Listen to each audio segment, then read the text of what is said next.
Okay, today we are taking a first look at the AGV K7 helmet. Full transparency, I've got sent this helmet for free for testing, but all of my opinions are my own, and AGV does not see the video before you do. They have no say in this review, and because I reviewed their K6 in the past, they said, hey, do you want to take a look at the K7? And I said yes, but they also agreed to not influence my video in any shape or form. So everything that I say, my own opinion.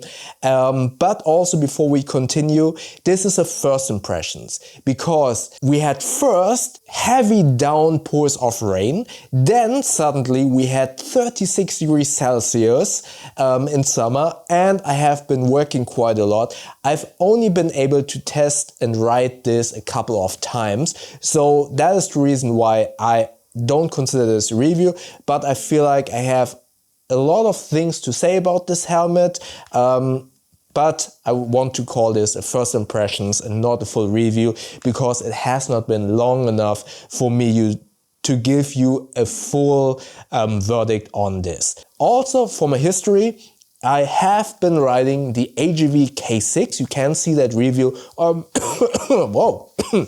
Excuse me, on my channel, and this is obviously the new one. But this is not only an update from my perspective, but more importantly, a completely new model that is now very competitively positioned to the very popular Shoei GT-Air series. And this is really important, I have been riding, so I started riding a motorcycle in 2017, and the first helmet that I personally bought was the first generation Shoei GT-Air. Then I bought the second generation, and now a couple of months ago I bought this third generation. So I am very familiar with these kinds of helmets. I've ridden AGV, Shoei, but also Ruroc, tested a couple of them, so I do know the differences. And I bought the Shoeis always with my own money, and you could potentially say, oh, you're a little bit Shoei biased, but I really like the AGV K6, and therefore I'm extremely excited to test out and to look at this new K7, because, as I said, this is very competitive to the GT-Air, and I would say a direct competitor.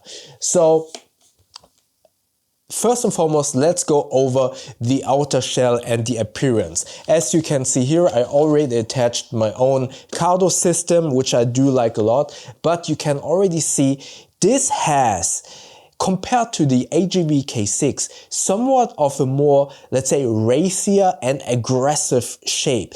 On the K6, we didn't have this back spoiler. It was more like flattened out and more touring styled, and this looks more, although it's kind of advertised as a touring helmet, it is looking more from the shape, especially with this rear spoiler and these exhaust vents here, more like a racing helmet, which I do like a lot. It does have a more aggressive shape. I mean, the K6 also had this very sharp chin, and was kind of like triangular at the chin area, compared to the Shoei, which is more kind of like roundish. But you can see here on the Shoei, they also included like this back spoiler, but on the AGV, it is definitely more aggressive, as you can see here, and I do like that a lot. Also, these top like vents, no, not vents, the intake, air intake, and this in the back is the vent, are also much more aggressively shaped, and yeah, overall it gives you a more race helmet kind of vibe. I do feel like, and I don't want to give my final verdict on that, I do feel like these air intakes have a much more effective kind of shape to them, because these on this side, they have rounded and do kind of catch air a little bit easier.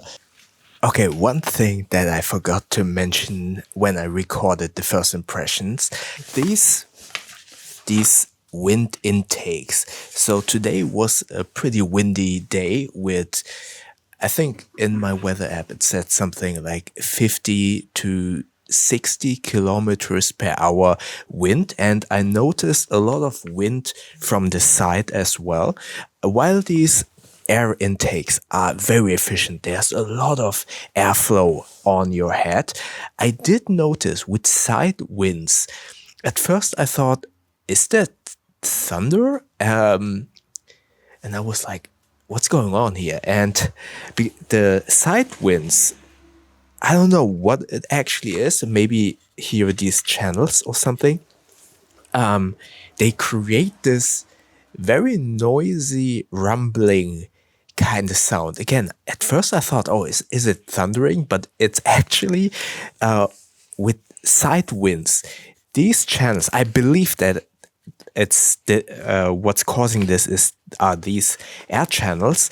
When in the specific direction of the wind, again, I believe it was side winds, it is very noisy. It sounds like kind of like thunder rumbling in the distance. And I don't know if you see this. I do wear custom ear protection, so with filters, so it does filter out a lot of noise.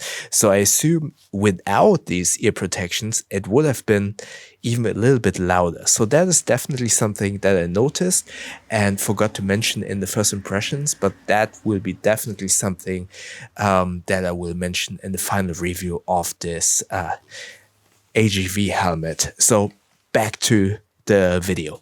Just like on the K6, you have the visor that has this button mechanism. I do feel like the K6 had a little bit of a...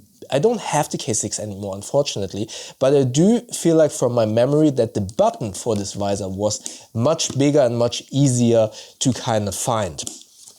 Before going into what makes this a direct GT-Air competitor, I do want to kind of talk about the outer shells, color and finish. This is the matte silver version, and in hindsight I probably would not have taken the matte version and went more with the glossy. I do like the unique colors more, and I prefer, as you can see with my Shoei, to have light colors. Yes, a black helmet looks much cooler, but it reduces your visibility of all of the people around you, and I do feel like with all of these new cars, electric cars with systems to kind of make everything safer because they have so many sensors, I have the perception, and this is very anecdotal, this is not statistically proven, but I do feel like that people tend to take note of their surrounding even less because they rely so much on the safety features of their car that they don't really look. And I now even more heavily feel, as a motorcycle rider, it is even more important to kind of take as many steps to make yourself as visible as possible. Yes, I mean, I could also take a high-vis version, but I'm not there yet. I don't want to have a high-vis yellow, neon yellow helmet yet, so I opt for white and silver. But I do feel that this matte finish, and it's a little bit difficult to kind of showcase in this video, it doesn't feel as premium as the helmet feels premium, but this matte finish doesn't look premium, especially in combination with these black air intakes that do look very plasticky. And that's not an issue, but if you compare it to Shoei, this is also plastic, but this is matte and this is glossy. The black plastic here is also a little bit glossy, but I feel like AGV made this intake plastic also matte, and therefore it looks even more plasticky. And I do feel it kind of detracts from the very premium feeling finish, the optical visual perception of the colored finish doesn't match with the touch perception of this premium feel. But this is very subjective. But I felt I need to mention this because, yeah, in hindsight, I probably would have I would rather recommend people to take a glossy finish and not this matte silver. On the K6, the Nardo Gray, while you could argue gray is not glossy, but gives you a little bit more of a toned down matte kind of perception. It still had a glossy finish and therefore it looked very premium. This, on the other hand, again, it's just the look. The feel is amazing, but I get to that in just a second. Yeah, the look of the color isn't as premium. On the inside here, just like on the GT-Air, and here now start the similarities and why I call this like a direct competitor to the GT-Air series, you have a Ratchet system. While arguably and statistically speaking, and that is the big argument for many people, this is not as safe as D-rings. I feel like it is a good compromise to Fitlocks. I don't like the Fitlock system. And the D-ring. It is secure while still giving you a very fast and comfortable way to close and open. Don't get me wrong, the D-rings are great, but I do feel like people tend to be very quick or not diligent or lazy to sometimes fiddle around with the D-ring. And this, instead of just, I'm just going here, therefore, I don't know, 200 meters to the gas station. Sometimes people, and I've seen that on gas stations, they don't bother to deal with the double D-ring. And I feel like this gives everyone a good compromise of safety, but also ease of use to quickly close and open this. Especially also, sometimes you drive off the gas station and then you think like, oh no, I forgot to close it. You can actually close this easily with one or two hands compared to the double D-ring. I feel like that is much more difficult to do whilst you're rising. Don't do that. Don't do that. I'm just saying it is possible to close this Ratchet system whilst riding with one hand. Before going to the inside, now the second similarity to the GT-Air system. The K6 has had an air quotes normal system with no sunshade, but the K7 now, and you have this here at the bottom, there is a small little lever, and when you push this lever, you have an internal sunshade. And you maybe already noticed, I stopped talking and to do this, I will do this again now, and again. You see that, you notice that maybe it's not as smooth as compared to, so here is the system on the GT-Air, it's on the side instead of on the bottom. And that system, notice the direct comparison. Again, here on the on the K7.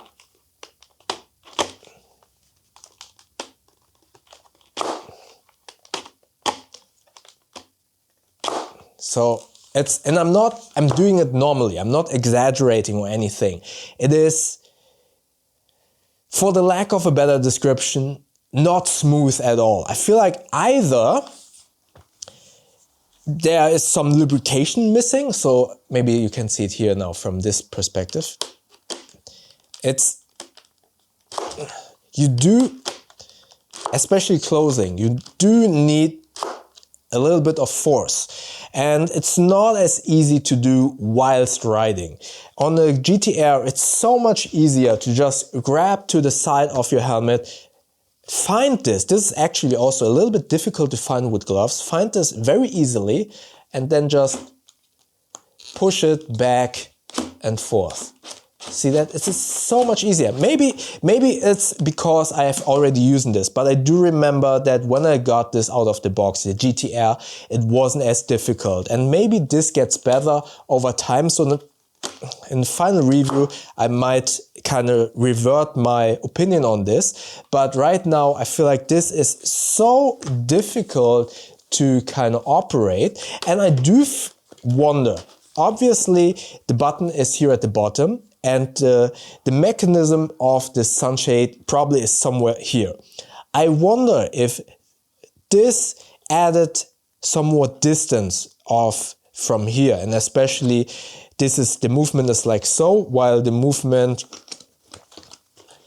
so here you have the button down here, and here you have the button up here, maybe about 2 centimeters closer to the mechanism. I wonder if the positioning of this button is the reason or makes it unnecessarily complicated to maneuver the sunshade. So again, this, I don't know yet, maybe this wears in after time, but for now I can say this mechanism of the sunshade could be improved. In terms of visibility, just like on the K6, I feel like both of these have very good,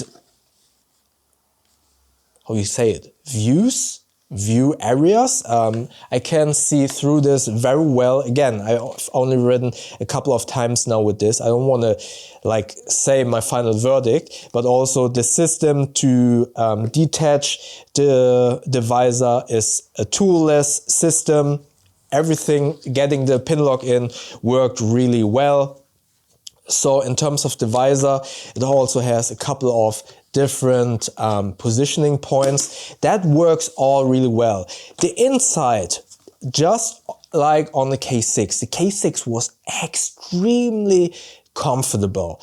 And I would say, in comparison to my Shoei's and so the AGV K6 and the Shoei GT-Air have been, from my experience, one of the most comfortable helmets. This steps it up a little bit. I need to kind of get back to you, again, first impressions, but this has some kind of velour top, and it is extremely comfortable on your skin. It is a little bit denser in terms of the foaming, but I don't feel it to be uncomfortable. The only thing that I'm at the moment worrying about, I always wear a balaclava underneath my helmets, no matter the month, because I feel like in cold months it keeps me warm, but more importantly in warm months I prevent the majority of my sweat going into the helmet. Yes, of course you can wash it, but it is with every like inner fabric of a helmet, you can do it, but I want to reduce the time because it's a very tedious task. Therefore, I always wear balaclava to just prevent getting those oils and the sweat getting too much into the helmet. But because this has this somewhat velour type of I don't know what you call it, inner fabric that is supposed to touch your skin, I'm not sure how, in air quotes, messy it will get compared to something like the Shoei's. The inside the Shoei's, it is actually soft, but it's, I would say in direct comparison, the AGV one feels kind of like a premium car's seat. But also with these kind of premium car seats, you just, I don't know, I've only sat in one car like that, and I feel like once I sat there, was like, okay, I cannot drink, I should not move. I don't want to mess this up because this looks like something that you cannot clean. And this feels the same way. I feel like the Shoei ones is easy to wipe off with the damp cloth. I'm not sure about this, and especially now in the hot summer, how this will actually react with all of the sweat and oils that eventually will get onto the fabric. I'm not sure yet, but I can tell you it is very comfortable and premium feeling. Again, the haptics of this, besides this Ratchet for the sunshade, feel really good. I feel like you get your money's worth, and the only thing that I mentioned that's not up to par with this premium feeling is the color, the matte finish, and this Ratchet. But other than that, this helmet is really, really cool. And I feel like it is a very good alternative to the GT-Air for now. I need to test this. I don't know yet. My final verdict will come eventually. Let me know if you have any questions. For now, I can say again, I love my GT-Airs from Shoei. I feel like I have a Shoei head, but AGV has a similar target group in terms of head shape. So these feel, this is an L size. This is an L size too. So if you wear usually Shoei with L, AGV L is, from my experience, true to size. And if it comes down between the two, I would argue you cannot go wrong with either of them for this first impressions. But if the sunshade is important to you, this Shoei is a little bit more premium feeling. But yeah, let me know in the comment section below, have you ridden the K7? Are you Shoei? Are you AGV? Are you Ruroc? Because I will also have a review about the new Ruroc EOC System 2. Don't forget to subscribe to see that video. But so far I like it. Let me know, what are you riding? What's your go-to helmet? And if you maybe want to see my AGV K6 review, check it up here. YouTube thinks that you like the video down here. And don't forget to subscribe by clicking the button up here. That way we see each other in the next video. Thank you very much.